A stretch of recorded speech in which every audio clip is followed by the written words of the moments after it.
Hello and welcome to GameSlap. I'm Tom, aka 8volt, and today I'm playing Ground Zeroes.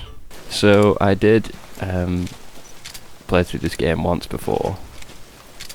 I sort of did action heavy style, where I just killed everyone.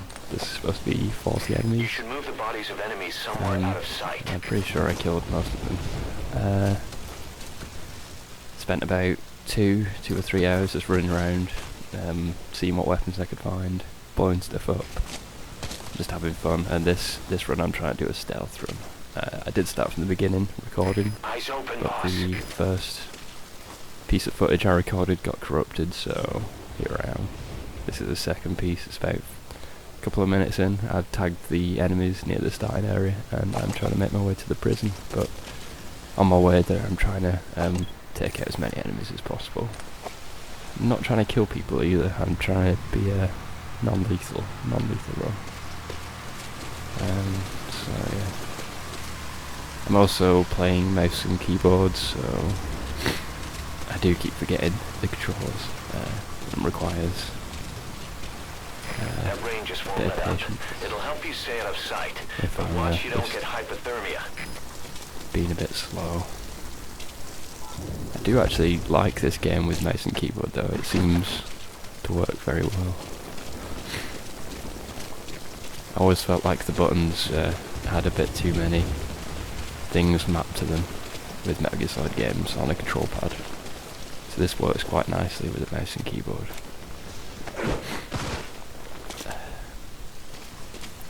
Action, going guns blazing is very viable for this segment. For Ground Zeroes, because you have quite like a nice open area. You can just run around. You can get away from enemies quite easily. Also, the new sprint mechanic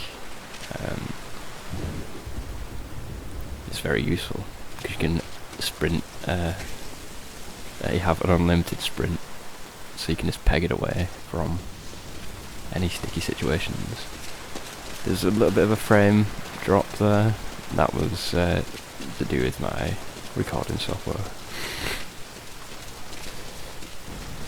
It's a bit of a shame that it's not David Hayter, it's Kiefer Sutherland, but that could just be because they might be introducing Solid Snake into the mix maybe at some point, so they need 2 different voices. Otherwise it would just be David Hayter talking to David Hayter, which would be odd. I mean, there are some conspiracy theories going about that this isn't even Big Boss. Maybe it's someone else, like he's had a face-off sort of situation going on. You can now either interrogate him, knock him out, or kill him. His life is in your hands. A bit like Nick Cage and John Travolta, but I mean that's a bit of a stretch really. What this game reminds me of is the tank level from Metal Gear Solid 2 Sons of Liberty. If they just made that like a standalone thing, and the whole thing game with Raiden, like that would be the full game, but then the tank level, if that was like on a disc of its own that they sold to you for £20, that's what this game would be like. And for my money, that would be, I'd rather have that than the Raiden game. But hopefully Phantom Pain will deliver, and it won't be well, you won't be Raiden. I've actually just purchased the Metal Gear Solid Rising for PC, so I'm gonna probably do a couple of videos of that because I've been wanting to play that for ages. It kind of looks cool, and I've heard good things about it and bad things about it, depending on who I talk to. But I'm intrigued, and also it should hopefully keep me entertained whilst I'm waiting for the Phantom Pain. You've got explosives. They'll pack enough power to destroy their anti-air defenses or vehicles.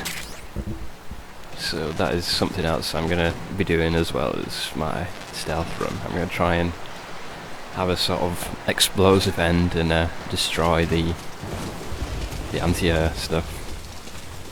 I definitely need to get myself a control pad before I play Metal Gear Solid Rising. It doesn't look like it would play very well with a mouse and keyboard. As far as console ports go to PC, I think this is one of the best I've seen. It's plays beautifully on my mid-range gaming PC. I'll probably put what I'm playing this game on in the description below. Playing with more or less everything on high. Well, not high, sorry, ultra. I turn a few things off that I don't like. I think I turn motion blur off usually in games just because I don't see the appeal of it. Now, this bit. See, I got spotted there because, as you can see, the interface is very minimal. There is no mini-map. There's no cones of vision. They said they've got this tagging system so you can tag where the enemies are. A bit like Far Cry 3, probably Far Cry 4, I imagine that has the same sort of similar setup, which I really liked in Far Cry 3. But there is no knowing what the cone of vision for enemies is like, the distance, so I thought I was clear there, but apparently not. It gives it a much more immersive feel, not having all this gibberish on the screen. I do like games like this. If anyone has ever played games with me, they'll know that I don't like big interfaces. Games like Halo 4, which has like a horrible interface. Well, basically you can see the helmet around the screen. I didn't like that. Also, Final Fantasy A Realm Reborn. You're basically looking through a letterbox on that game because there's so much gibberish on the screen. And even though the game was beautiful and it was kind of fun to play, because of that, I stopped playing. The map has been updated.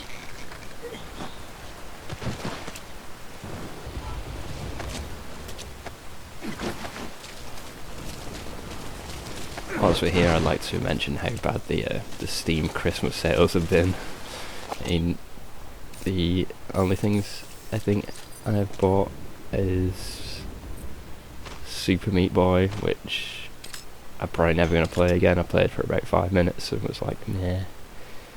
I got Tabletop Simulator for the Game Slap crew. Got the 4-pack so we can all play some board games online, because we're all big nerds who like to play board games but can never manage to find the time to get together and actually play those games because it's just a pain in the ass. So probably going to have a D&D session, hopefully weekly, and we'll play it on Board Game Simulator, Tabletop Simulator, and I'll upload it to GameStop. I'm not sure how we'll do that. I'm pretty sure I'm in the sights of that spotlight there, but I managed to just about sneak by.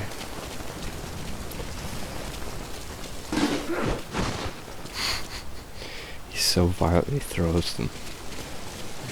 A good way to hide the bodies, if you're near the because you're on an island at the moment, is you can just chuck them off the side of the island into the ocean, and then they can't be found.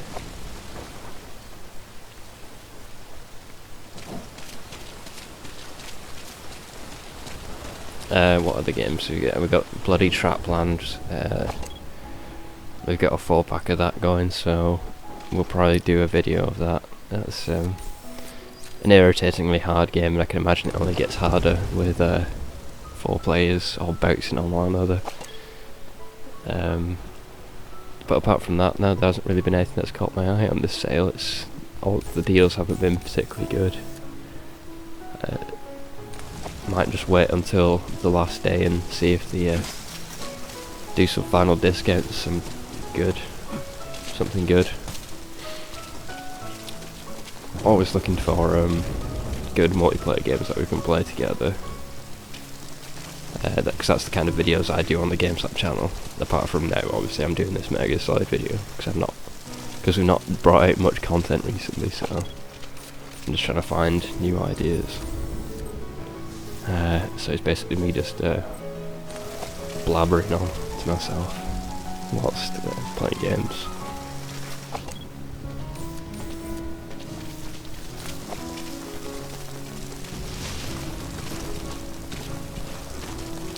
Something that happens in this game though, if you've got I'm using a tranquilizer at the moment, so it doesn't make any sound.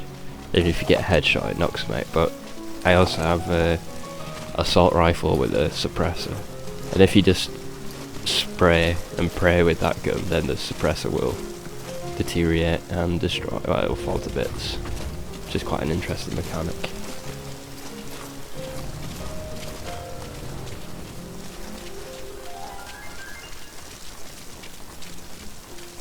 Now this is about where I stop the video.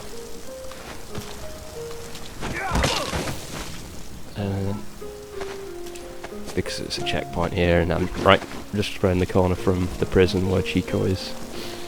So my next video will be freeing Chico and extracting him. And there's also prisoners as well that you can extract, and they give you some good information. So that's it for GameStop Plays Metal Gear Solid Episode 1.